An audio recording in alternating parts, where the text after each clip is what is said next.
아멘.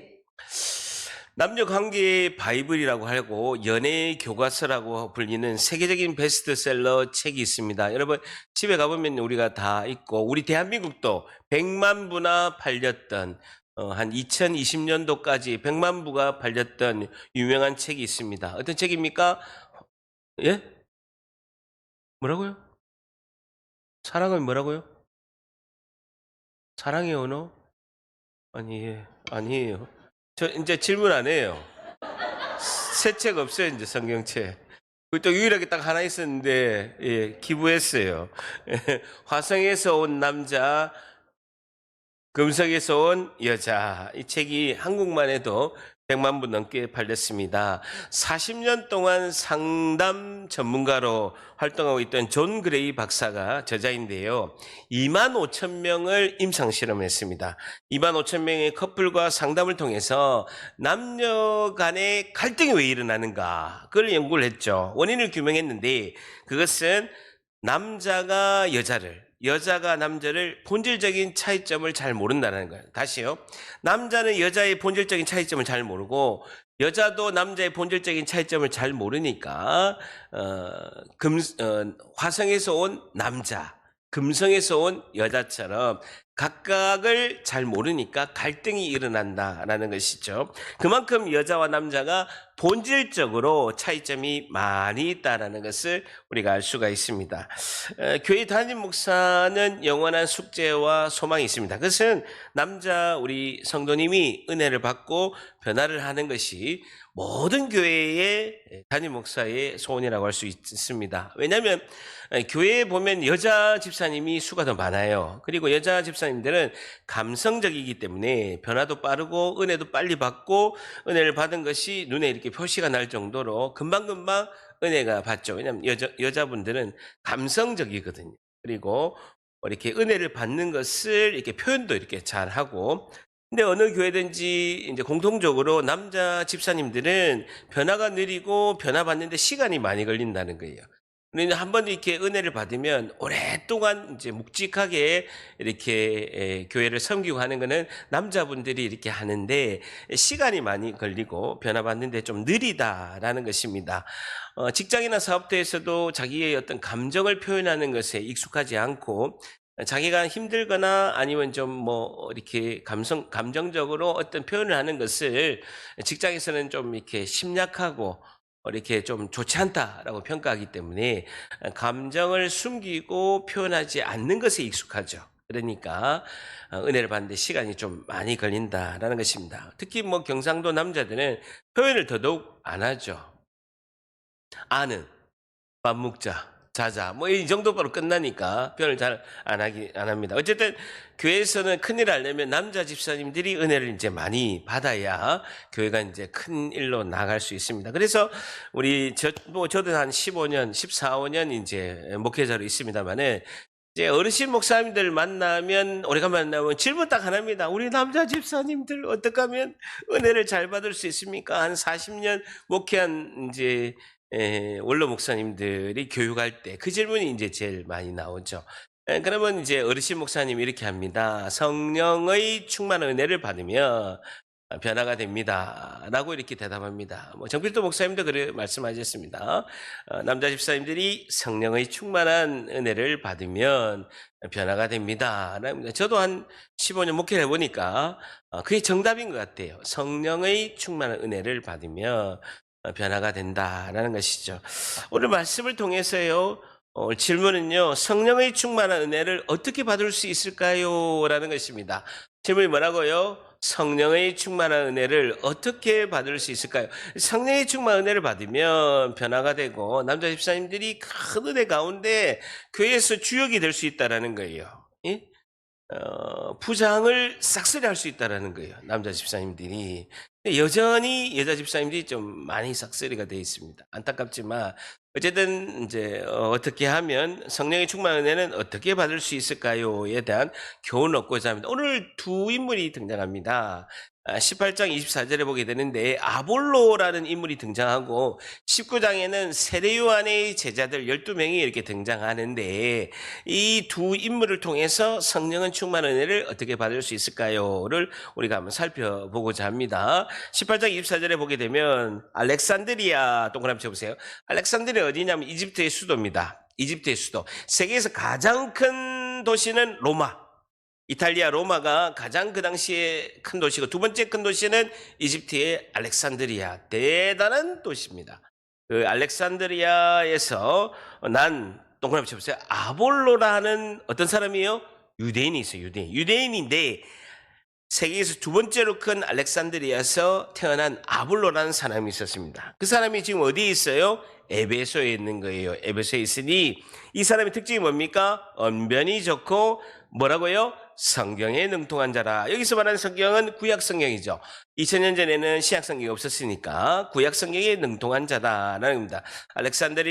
아볼로는 알렉산드리아 출신이고 세계 최고의 학문을 배운 유대인이고 지금 세계 최고의 대학을 나온 신학대학을 나온 구약을 공부한 학자라고 할 수가 있죠.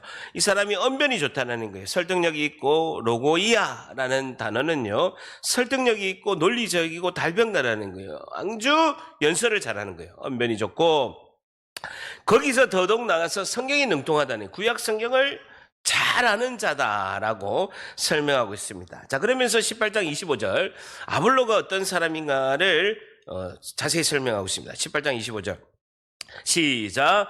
그가 일찍이 주의 도를 배워 열심으로 예수에 관한 것을 자세히 말하며 가르치나 요한의 세례만 알 따름이라. 요한의 세례만 알 따름이라. 줄쳐보시고요. 주의 도를 배워 열심히 예수에 관한 것을 자세히 말하며 가르쳤다라고 이렇게 말씀하고 있습니다.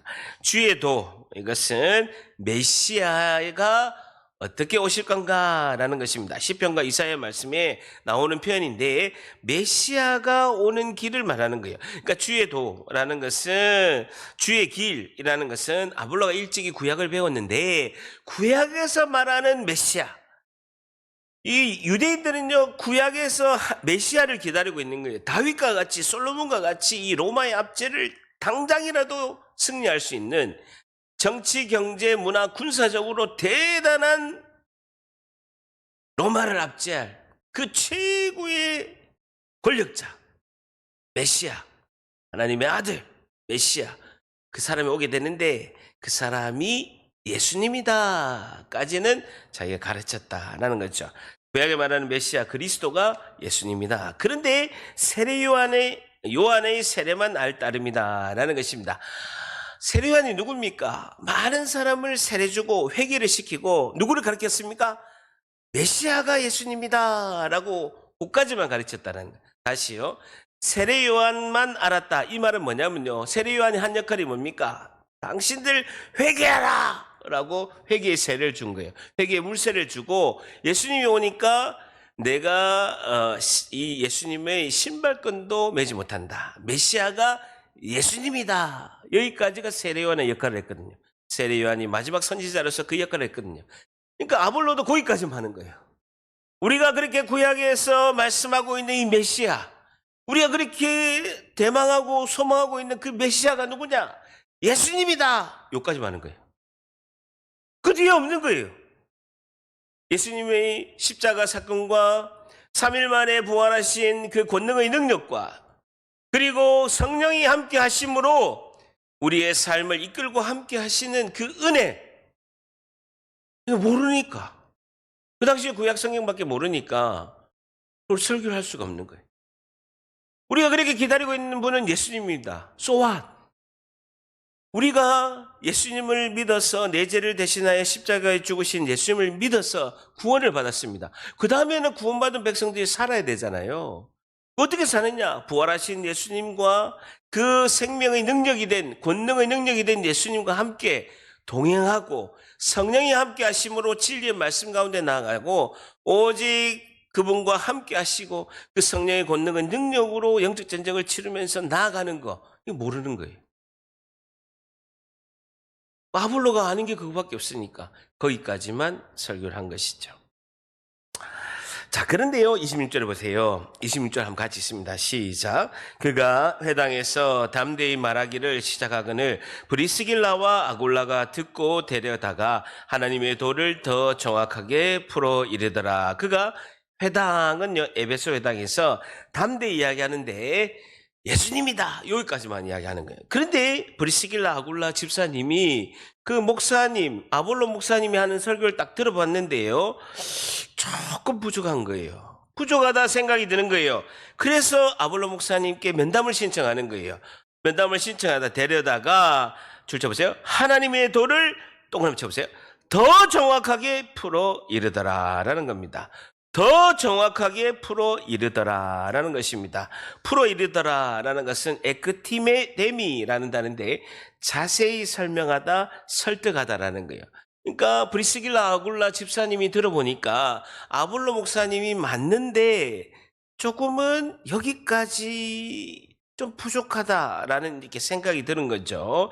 그래서 브리스길라 아굴라 집사님이 그것을 이제 예수님의 십자가, 그리고 부활의 생명의 능력, 성령의 인도하심, 그리고 성령의 이끌리심에는 인도하셔서 성령의 충만한 은혜로 돌파하고 전진하고 나아가는 것, 이거를 아볼로 목사님한테 설명해 준 거예요. 여러분, 이게 쉽지 않습니다. 아볼로 목사님 딱 설교를 했는데 잠깐 뒤에서 듣다가 목사님 면담 좀 하겠습니다 라고 해서 목양실에 가서 목사님이 설교하시는 거는 세례 요한에까지 메시아가 예수님입니다까지는 하셨는데 그 뒤에 왜 진도를 나가지 않으십니까?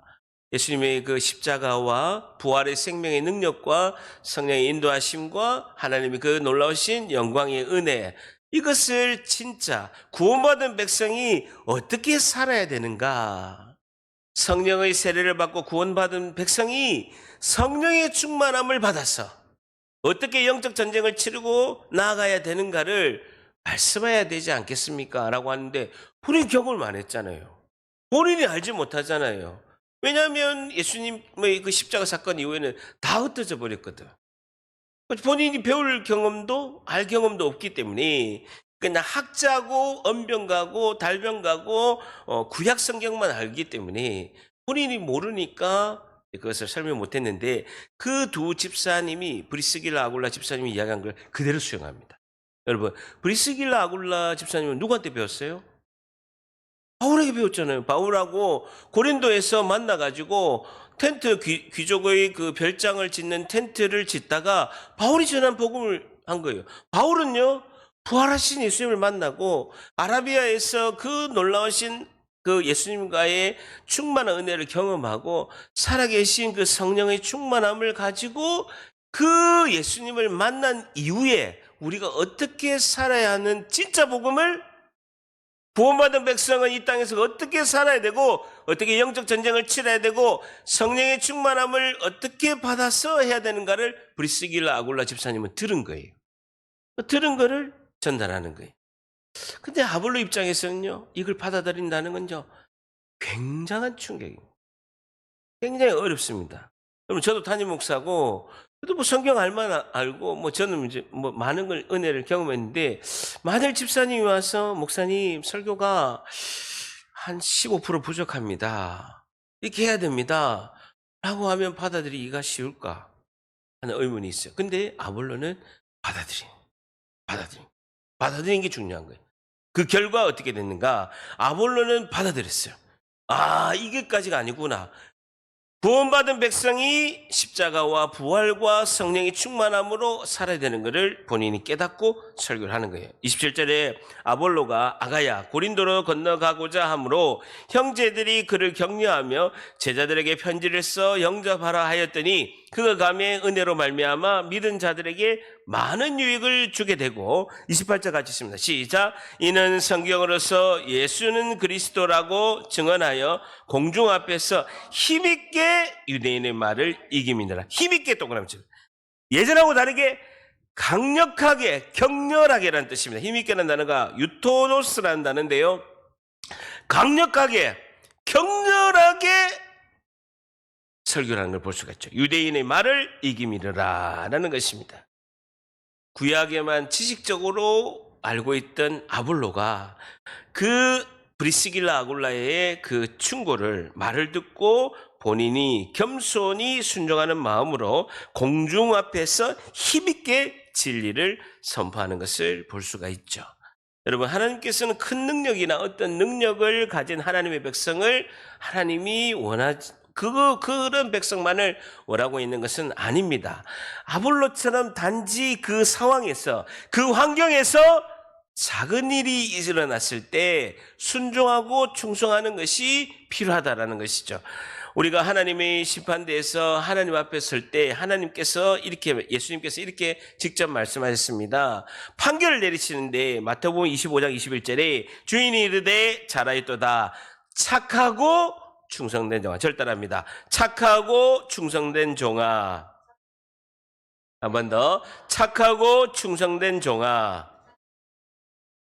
내가 적은 일에 충성하였으므로 내가 많은 것을 너에게 맡기겠고 내 주인의 즐거움에 참여하리다 라고 말씀하고 있습니다. 그러니까 성령의 충만함은 어떻게 시작되느냐, 내가 상황적으로 어떤 작은 일에 있었을 때 그것을 충성함으로 인해서 성령 충만의 길로 내가 들어설 수 있다는 것이죠. 오늘 첫 번째, 성령의 충만한 은혜는 어떻게 받을 수 있을까요? 아볼로가 자기가 받아들이기 힘든 것을 받아들이고 순종함으로써 언변을 할 때, 자기가 설교를 할 때 그 공중 앞에서 힘있게 진리를 선포한 것처럼 성도는 작은 일에 충성함으로 성령의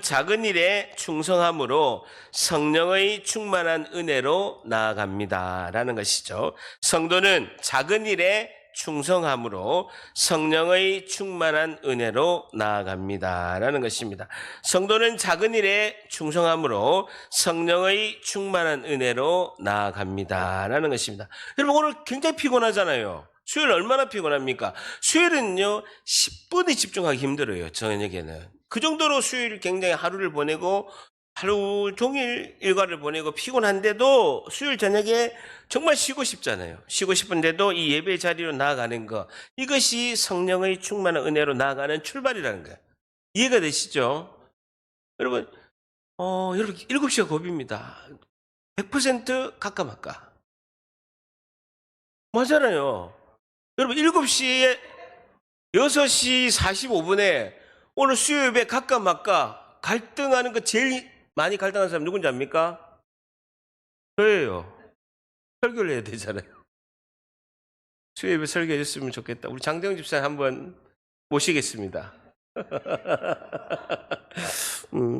근데 쉬고 싶은데 그래도 가자. 오늘 나에게 하나님이 불같은 은혜를 주실 줄 몰라. 그리고 오늘 찬양 가운데, 말씀 가운데, 기도 가운데 하나님 은혜를 주실 거야 하고 가는 거예요. 여러분, 제가 다음 주에 8, 9, 10, 3일 가잖아요. 12월 달 갔다 오고 나서 제가 1년 내내 안 걸린 감기를 걸렸어요. 생몸살이 난 거예요. 굉장히 육신적으로는 굉장히 에너지를 많이 씁니다. 엄청 피로도가 있거든요. 그래서 오늘 날씨를 검색해 보니까 월요일 영하 7도예요.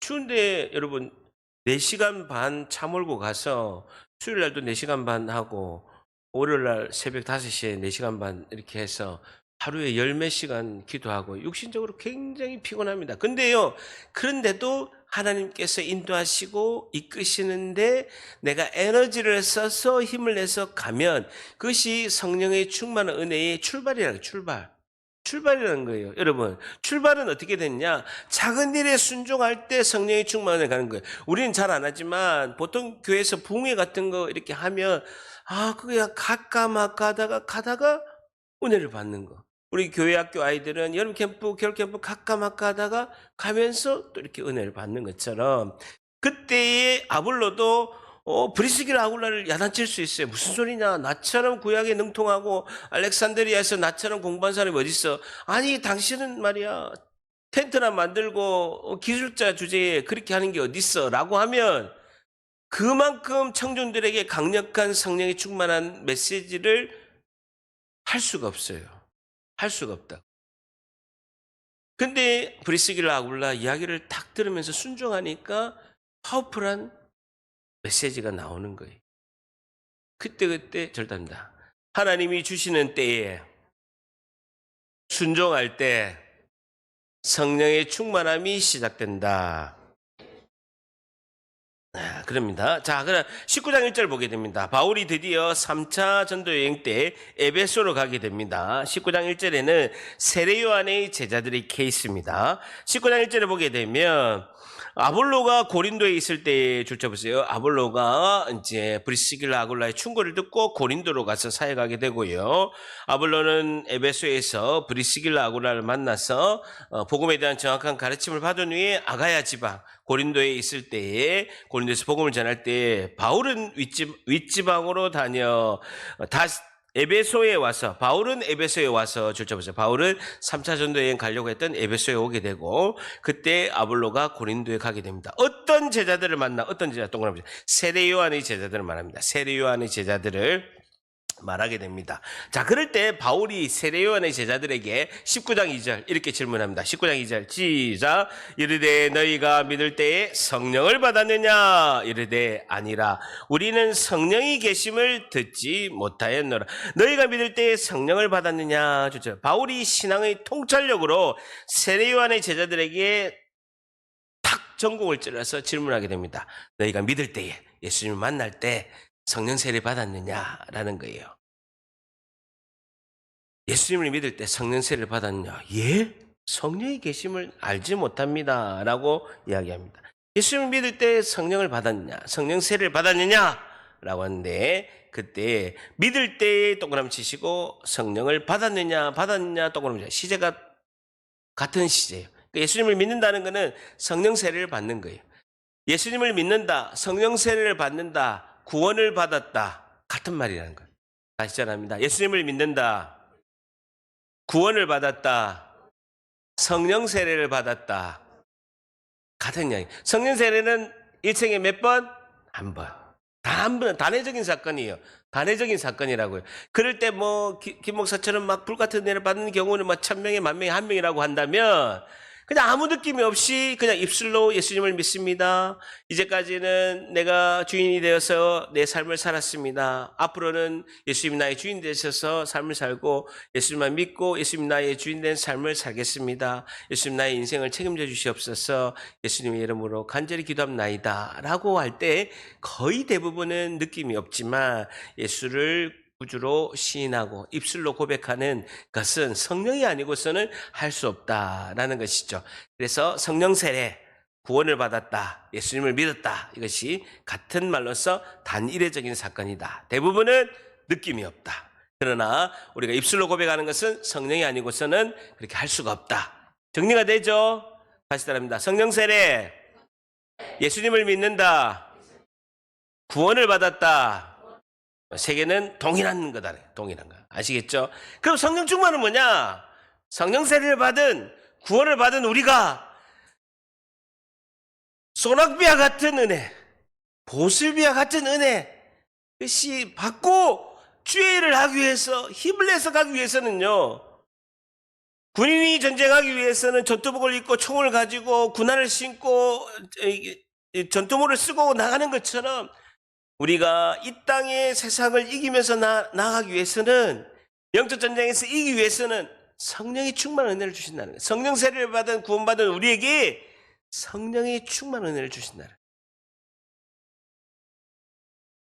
소낙비와 같은 은혜, 보슬비와 같은 이슬비와 같은 은혜 주신다는 거예요.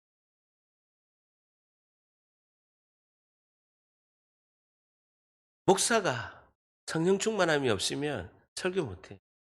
사역도 못합니다. 아무것도 할 수 없어요. 아무것도 할 수 없어요. 그냥 돈 벌러 가야 돼요. 진짜로. 아무것도 할 수 없어요. 성령이 충만해야 하는 거예요. 성도도 마찬가지입니다. 성령 세례를 받아서 예수님을 믿은 후에는요, 성령의 충만함이 있어야 돼요. 그래서 직장이나 사업터에서도 충만함으로 일하고, 가정에서도 성령의 충만함으로 자녀들과 가족들과 함께하는 평강과 평화의 은혜가 넘치고, 교회에서도 성령의 충만함으로 교회를 섬기는 거예요.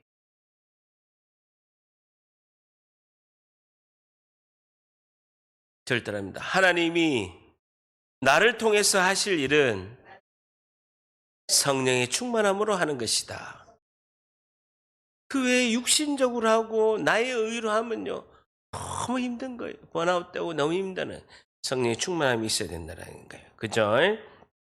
자, 아시겠죠? 자, 그래서 성령 세례, 구원의 은혜는, 성령 세례, 구원의 은혜는 성령 하시는 역할은 두 가지예요. 잘 보세요. 성령 하시는 역할은 두 가지인데, 첫 번째는 내가 예수님을 나의 구주로 받아들이는 거. 이거 성령이 하시는 거예요. 성령 세례, 성령이 하시는 역할은 두 가지. 내가 예수님을 나의 구주로 믿는 것, 이것을 고린도전서 12장 3절에는 또 성령으로 아니하고서는 누구든지 예수를 주시라 할 수 없다. 로마서 10장 10절에도 사람이 마음으로 믿어 의에 이르고 입으로 신하여 구원에 이르니라 라는 것이죠. 성령이 하시는 성령 세례, 구원의 역사는 두 번째는 뭐냐면요, 하나님의 말씀이 들리고 말씀을 깨닫는 거예요. 여러분, 내가 설교가 들리고 성경을 읽으면 잘 이해는 못하더라도 성경을 읽을 수 있고, 그 다음에 이제 성경 통독도 하고 성경을 본다라는 것은요, 전적인 성령의 역사예요. 성령이 아니고서는요, 설교를 들릴 수도 없고 말씀이 읽혀지지도 않고, 그리고 모든 것이 찬양도 입술도 나오지가 않아요. 이 모든 것은 성령이 인치심으로 말씀이 들리게 하고 말씀 가운데 나오게 하시는 역할이다라는 것이죠. 아시겠죠? 자, 그럴 때 2절에 이르되 너희가 믿을 때 성령을 받았냐, 이르되 아니라 우리는 성령이 계심을 듣지도 못했다라는 것입니다. 그러니까 세례 요한이 회개만 하고 저분이 예수님이다, 메시아가 예수님이다, 여기까지만 가르치고 세례 요한도 죽은 거예요. 그러니까 세례 요한의 제자들은 성령이 하시는 역사 이런 거를 전혀 알 수가 없고 깨닫지도 못하는 것이죠. 자, 그럴 때 3절 한번 같이 있습니다. 시작. 바울이 이르되 그러면 너희가 무슨 세례를 받았느냐, 대답하되 요한의 세례. 요한의 세례이다. 요한의 세례는 뭡니까? 회개하는 거. 그리고 예수님을 바라보는 거. 저분이 메시아, 그리스도이시다. 여기까지만 아는 것이죠. 그러니까 거기까지 믿었으니까 지금 에베소 교회에 와 있는 거예요. 오늘 교회도 거기까지만. 근데 그것이 전부가 아니에요. 그것은 구원의 시작이라는 거예요. 제가 늘 강조하지만 우리가 예수님을 알고 예수님의 십자가에 머물면 안 된다라는 거예요. 예수님이 나를 위해 십자가에 죽으시고 그분이 나의 인생의 주인 되시고 내가 그분이 하나님의 아들로서 그분을 믿어서 천국 갈 수가 있는 믿음까지는 가는 거예요. 근데 그것이 구원의 완성이고 그것이 끝이라고, 거기에 머물면 안 된다라는 거예요. 십자가에서 부활로 나가야 되는 거예요. 그 예수님은 죽음의 권세를 이기시고 3일 만에 부활하셔서 성령으로 내 안에 계시고 그분이 내 삶을 통치하시고 이끌어 가시는 거예요. 구원이 시작된 것이지 구원이 완성이고 끝이 아니라는 거예요. 성령 세례를 받은 우리가 나는 천국 간다, 거기서 머물면 안 된다는, 그건 시작이에요. 완성이 아니라고요. 살아계신 예수님이 성령으로 내 마음에 안에 계시고 그분이 나를 통치하시고 이끌어 가시는 거예요.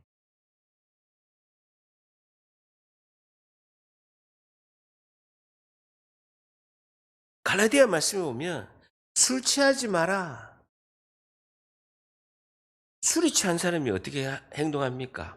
처음에는 술을 먹죠. 근데 그 술이 사람을 먹어서 술이 사람을 이끌어가는 거죠. 그 방탕한 것이다라고 하는 것이죠.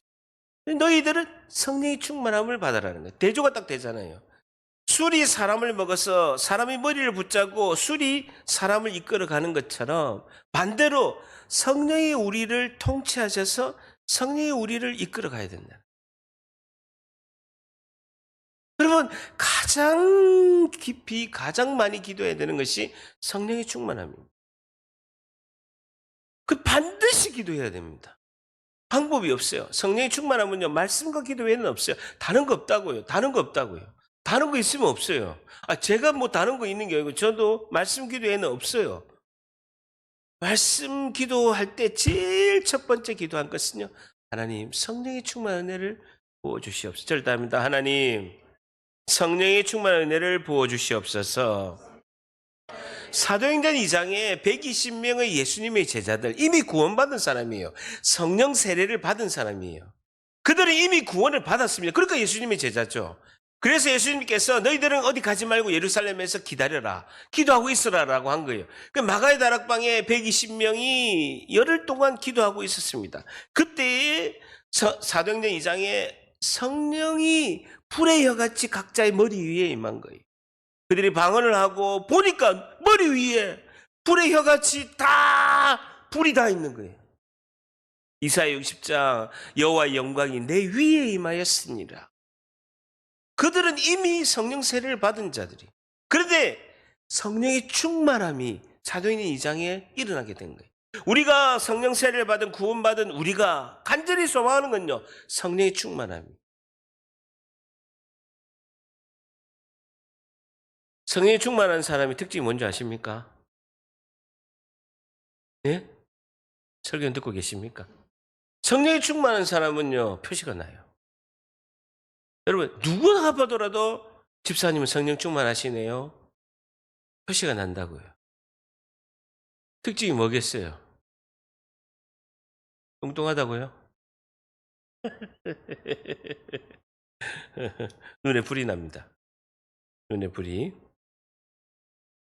눈에 불이 난 게 아니고, 성령 충만한 분은요, 표시가 나요. 잘 참아요. 잘 참는다고요. 참는다는 거는, 인내한다는 거는 성령의 열매거든. 잘 참는다고. 자, 옆에 분 보세요. 잘 참으시나요? 예. 자, 보세요. 4절 같이 있습니다. 시작. 바울이 이르되 요한이 회개의 세례를 베풀며 백성에게 말하되 내 뒤에 오시는 이를 믿으라 했으니 이는 곧 예수라 하거늘 이라는 것이죠. 그래서 세례 요한의 제자들에게 세례 요한의 세례가 어떤 의미인가, 이것을 바울이 정확하게 이야기합니다. 요한이 회개로서 세례를 베풀고 백성에게 이야기하되 내가 너희들에게 회개하면서 세례 주는 이유는 내 뒤에 오시는 분을 믿으라. 그분은 누구냐? 예수님이다. 여기까지라는 거예요. 그거는 예수님을 믿어서 구원을 받는 시작이에요. 지금부터 구원의 역사를 이루어가는 놀라운 역사가 펼쳐질 것인데, 그는 성령의 충만함을 받아야 된다라는 것이죠. 5절 같이 있습니다. 시작. 그들이 듣고 주 예수의 이름으로 세례를 받으니. 바울의 가르침에 우리가 지금 세례 요한의 세례까지밖에 못 받았네. 그러면 우리가 성령님으로 인해서 성령 세례 구원의 은혜를 받고 자신에서 자기들이 다시 세례를 받는 거예요. 그전에는 세례의 의미를 모르고 초코파이 먹고 세례를 받았기 때문에 의미가 없는 거예요. 왜? 초코파이 먹고 세례 받는 것이 세례의 의미를 모르는 거예요. 왜? 군대에서 초코파이 먹고 세례 받고, 성당 가서 영세 받고, 절에 가서 뭐 받고, 삼중세트 다 하고 나오는 거예요. 뭐 없지. 세례 받았어요. 받은 것 같은데 군대에서 아마 받았겠죠. 그것도 기억도 없는 거예요. 그 정도로 세례가 엄청나게 큰 사건인데도 잘 모른다라는 거예요. 그래서 다시 세례 주세요라고 했다는 것이죠. 자, 6절 같이 있습니다. 시작. 바울이 그들에게 안수하며 성령이 그들에게 임하심으로 방언도 하고 예언도 한다라는 것이죠. 성령이 그들에게 임하실 때 성령 세례가 이루어지고 진짜 예수님을 마음으로 믿어서 구주로 고백하게 되는데, 그 쌓인 표적으로 방언도 하고 예언도 하게 됐다는 거예요. 그러니까 내가 성령 세례 받을 때 방언도 해야 되고 예언도 해야 되는 것은 아닌데, 이들이 진짜 성령 세례를 받아서 구원을 받아서 예수님을 마음으로 믿고 구주로 고백하고 성령이 이끄는, 그리고 예수님을 구주로 영접하는 삶을 살겠습니다. 성령의 충만한 은혜를 받고 살겠습니다로 이제 한 걸음 두 걸음씩 나아가게 되었다라는 것이죠. 자, 그래서 7절 같이 있습니다. 시작. 모두 12사람쯤 되니라. 12명이 성령 세례를 받고 바로 이어서 성령의 충만함도 받고 에베소 교회의 핵심 인물이 12명이 되어서 그들이 중심으로 에베소 교회에서 굉장히 활발하게 에베소 교회가 활발하게 충만하게 이제 성령 충만함으로 이제 사역을 하는 것을 볼 수가 있죠. 이것을 7절 옆에다 이렇게 적습니다. 에베소의 오순절이라고 합니다. 뭐라고요? 에베소의 오순절이라는 것이죠. 여러분, 성령 충만을 메모하시겠습니까? 에베소서 5장 18절에는 이렇게 말씀하고 있습니다. 술 취하지 말라. 이는 방탕한 것이니 반대로 오직 성령으로 충만함을 받으라 라고 하고 있습니다. 구원받은 성령 세례 이후에는 성령의 충만함을 받는데 그것이 반대가 술 취하는 것이다 라는 것이죠. 술이 사람의 뇌를 붙잡고 시간과 이 모든 것을 이 사람을 이끌어가는 것처럼 앞으로는 성령이 우리를 충만한 삶으로 이끌어서 성령에 이끌어가는 삶을 살아야 한다라는 것입니다. 여러분, 저는요 2001년도에 교회 가면서 바로 술 담배 끊었어요. 근데 술 담배가 그렇게 끊기 힘든다는 걸 제가 누구보다도 더 잘 압니다. 왜냐하면요, 제가 그냥 인간적인 힘으로 술 담배를 끊다 보니까 금단 현상이요 지독하게 있는 거예요. 워낙 술 담배를 많이 하다가 하루에 딱 끊으니까 정말 금단 현상이 심했습니다. 막 손을요 계속 떨고 몸무게가 급증하고 계속 물 먹는 거예요. 금단 현상이 엄청 심하게 나. 그 정도로 이 중독된 것을 끊는다는 것이 굉장히 힘든 것을 너무나 잘 알고 있습니다. 그럼 여러분, 이것을 계속해서 이어서 가려면요, 성령이 충만하지 않으면 중독된 거 끊는 거예요. 거의 불가능합니다. 거의 불가능해요. 인간의 힘으로 끊는 데는 한도가 있어요. 몇 개월 못 갑니다. 길어야 1년이에요. 근데 지속적으로 내가 육신적인 생활을 벗어나서 하나님이 기뻐하시는 그 생활로 가려면요, 성령 충만하지 않으면 거의 불가능합니다. 그래서 하나님이 쓰시는 깨끗한 그릇이 우리가 되어야 될 줄 믿습니다.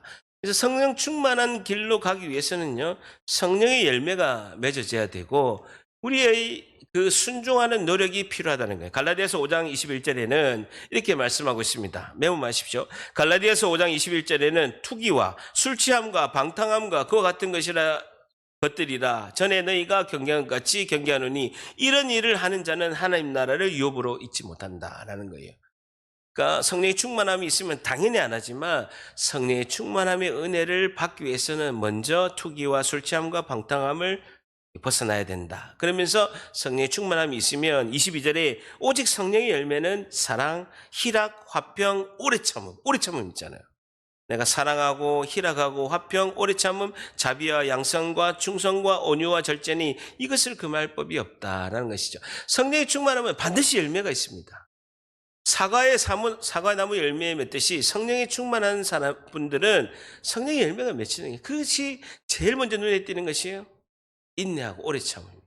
사랑의 열매가 맺히고 희생하고 봉사하고 헌신하려고 하면 성령이 충만합니다라는 것이죠. 그래서 지식으로 아는 우리 차원을 넘어서 예수님의 영이신 성령께서 우리를 붙들고 우리의 삶을 주도적으로 이끄신 줄 믿습니다. 마지막 두 번째, 성령의 충만한 은혜는 어떻게 받을 수 있을까요? 두 번째입니다. 성도는 늘 하나님 말씀을 묵상하고 기도할 때 성령의 충만한 은혜를 받습니다 라는 것이죠. 성도는 늘 하나님 말씀을 묵상하고 기도할 때 성령의 충만한 은혜를 받습니다 라는 것입니다. 성도는 늘 하나님 말씀을 묵상하고 기도할 때 성령의 충만한 은혜를 받습니다. 여기 성령의 세례를 구원을 받은 오늘 수요예배에 참석하신 모든 분은 한 분도 빠짐없이 오늘 기도할 때 성령의 충만한 은혜를 받아서 사랑과 희락과 화평과 오래 참음과 자비와 양성과 충성과 온유와 절제 열매가 맺어지는 우리 모두가 되시기를 주님의 이름으로 간절히 축복합니다. 기도하겠습니다.